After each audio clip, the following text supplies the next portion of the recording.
আপনার মুরব্বী মানুষ আপনারা যারা আছেন, আপনাদেরকেও থানায় বলতে হবে কে মাদকের ব্যবসা করে, কে এখানে অস্ত্রের মহড়া দেয়, কে গুলি করে, কে মানুষ সন্ত্রাসী করে, কার বাড়ি দখল করে, আপনারাও সেটা বলতে হবে।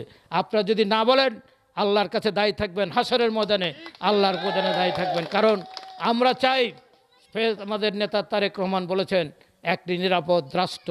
নিরাপদ রাষ্ট্র শুধু তারেক রহমান করবে, শুধু আমি করব না, ওসি সাহেব করবে না, প্রশাসন করবে, আপনার আমার সবার সহযোগিতার মধ্য দিয়ে এই নিরাপদ রাষ্ট্র তৈরি হবে। অতএব আপনি আপনার ইমানদারির দায়িত্ব পালন করবেন। যারা মাদক ব্যবসা করে তাদের কথা বলবেন, যারা অস্ত্রের ব্যবসা করে তাদের কথা বলবেন, যারা জায়গা জমি দখল করে তাদের কথা বলবেন, যারা সন্ত্রাস করে তাদের কথা বলবেন।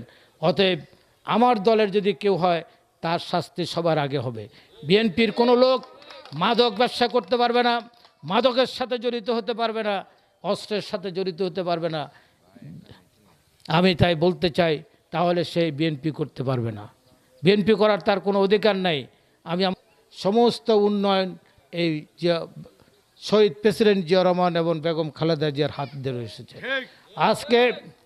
তাই আমাদের আজকে 2.5 মাসের সরকার, আমাদের প্রিয় নেতা তারেক রহমান, যার দমনীতে শহীদ প্রেসিডেন্ট জিয়া রহমানের রক্ত, যার গর্বে জন্ম হয়েছেন বেগম খালেদা জিয়ার গর্বে তারেক রহমান, আজকে বাংলাদেশের স্বাধীন হতো না, বাংলাদেশ মানব রাষ্ট্র হতো না যদি শহীদ প্রেসিডেন্ট জিয়া রহমান 27 তারিখ কালুরঘাট বেতার কেন্দ্র থেকে যদি এই মহান স্বাধীনতার ঘোষণা না দিতেন, রণাঙ্গনে যদি যুদ্ধ না করতেন। তো অতএব সকল উন্নয়ন, সকল কাজ, সকল কিছুই এই আমাদের বিএনপির হাত ধরে এসেছেন। তারেক রহমান ক্ষমতায় এসেছেন, উনি বলেছেন আই হ্যাভ এ প্ল্যান।